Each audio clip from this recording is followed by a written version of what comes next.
Hey there, fellas! In today's video, we'll be conducting yet another experiment. We'll be doing this one together with Ivan right here. Hey there, Ivan. So yeah, we've decided to do a collab with Ivan in this one. Have a bit of fun and you see what we're holding, right? We call these gas struts. These are sort of shock absorbers, or rather, the correct term is gas struts. These are used to prop up trunk lids, hoods, I don't know, maybe even some sort of door closers.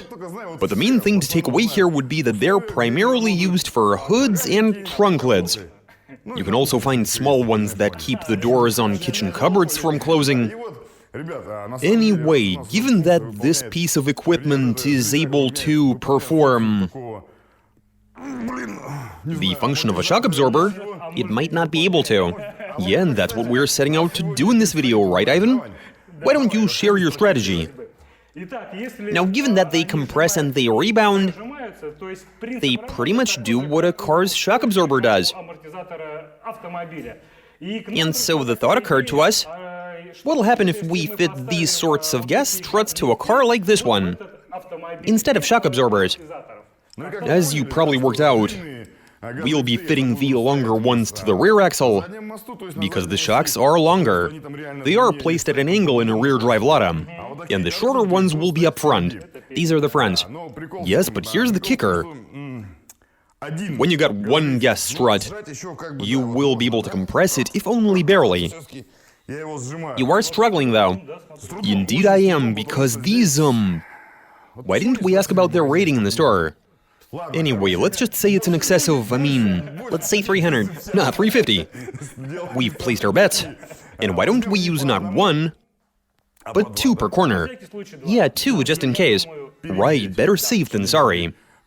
So we'll be taking 4 such longer ones, 4 shorter ones, and let's get to it. Originally uploaded in 2019.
Check out these curious shocks we've made.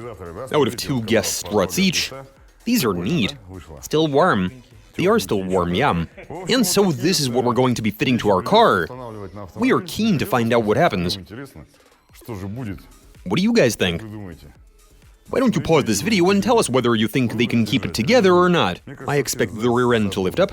I think so too, because they push with a lot of force. If any of you guys know, tell us what this means, please. Here it says 7J, while here it says 7G. Meanwhile, both of these say 8S. Whoever knows what that means, tell us, please.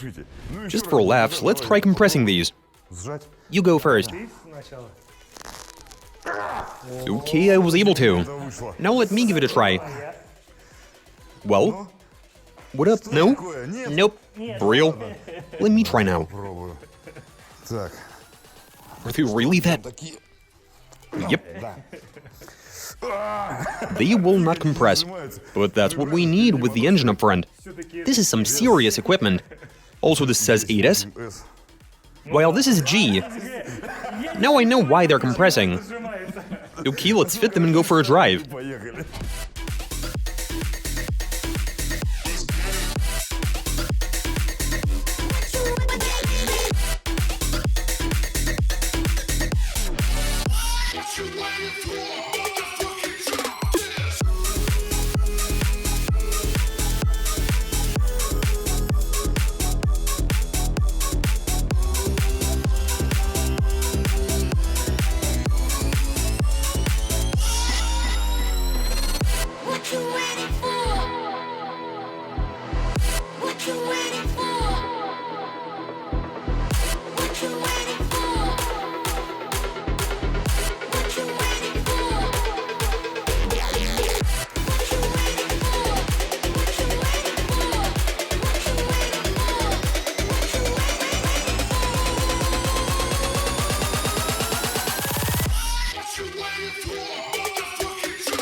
Everything has been installed, we're looking good. Check out those lovely shocks. They look so cool. However, you might have noticed that on the left side, the two gas struts have been placed sort of in line with the car. While on the right, you'll see that the two gas struts are perpendicular to it. I would like to say that this was done on purpose. Just say it. Yeah, we definitely did that on purpose.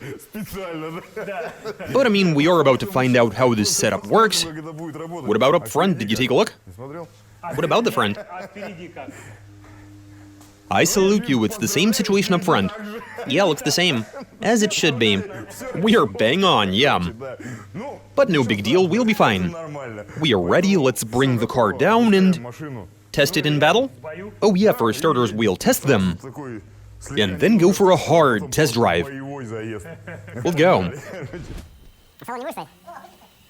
No, I think they'll get into just the right position. You see that? For real? Bring it down? Seriously, though? Wait, no. No, it has to come down. Looking pretty good? Excellent, I'd even say. Look at that, they work. Even better than before. Yeah, it is definitely better than before. I mean, you can rock it. But it doesn't keep going after that. We need to go for a drive ASAP, this is super interesting. We've prepared everything and we are now going out for some testing. Right, Ivan? Yeah, let's go. But there is one thing we didn't notice right away, that the car, I mean, look at how much higher the rear end is. It has lifted up considerably, because the gas struts are pushing the rods out. You'd think they're flimsy, but look at how they lift the car. But let's see what happens on the road. We are driving along. This feels alright. Going over all of these bumps, I think the car is perfectly well behaved. Oh, wait, no, it is a tad floaty. But whatever. So far, so good. Can you hear the springs rattling in the rear? Oh, that's the springs? Yeah, but now they've wiggled into position. Well, we are driving so far.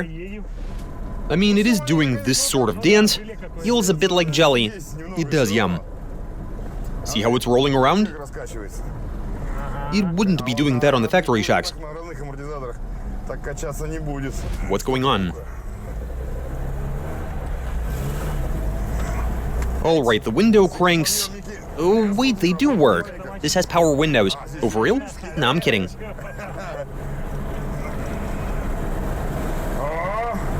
Fourth gear. When going straight... Oh, yeah, I can feel it.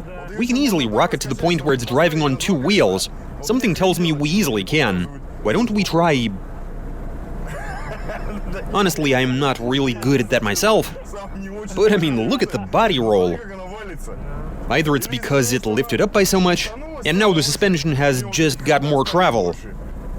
Because these gas struts are definitely helping the springs out. Oh, for sure. Or I don't even know what it could be. But these are new struts. I see.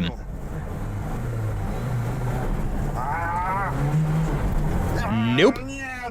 The ladder refuses to do it. It won't go sideways. Nah, guys, I'm going to be honest with you. My window crank fell out. This is actually quite scary. This is quite very scary. I mean, yeah, it has become very pillowy. I can't quite get a feel for it. Yeah, that's exactly what I was talking about. Nah, gotta wait, but screw it. I mean, it is a pretty decent concept, but it does not function the full 107%. Now that was... Oh, do we... Alright, fifth won't go in, I mean, fifth won't go out? He told me not to use fifth, because you can't disengage it. You're not getting it out. I see, okay then. Fourth gear will do it for us. Is it a pass for on-road testing? I mean, they work, but not quite in the way they should. I'll explain to you later. Now we go this way? Sure. On Alada's favorite road. This will be some proper testing. Look at what happens now. But nothing really happened. What gives? Now, in these conditions, they are doing a great job. Look at that. Isn't that something? What a surprise. What a surprise indeed. I want to do some more driving on a road like this. More speed. This is great. I'll go over all of the bumps. This is terrific. What do you know? You know what? Now here these are working, and very well at that. So you're supposed to place two like this and two like this, right?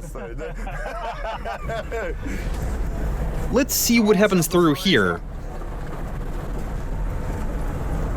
I mean, the road is bumpy, but the suspension is soft and compliant, and it's getting back into position. Yeah, so the thing here is that those gas struts are not allowing the suspension to compress all the way to the bump stops. Yeah, you're right. Even though they push out with a force of, how much did we estimate, like 300 newtons or thereabouts? Yeah, sounds about right. Look at how they're performing.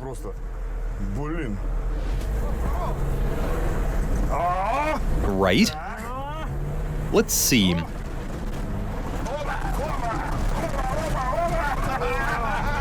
As if we were doing the Dakar rally. Fabulous. So good. Guy in the Delica, don't be afraid. I am driving a Lada. Now hold on. On par with a Niva, I'd say. Nah, driving a Niva over this sort of terrain, I mean, it is way stiffer. Like you're flying around inside the interior. Got a wooden suspension. Yeah, and a short wheelbase. And a short wheelbase, correct.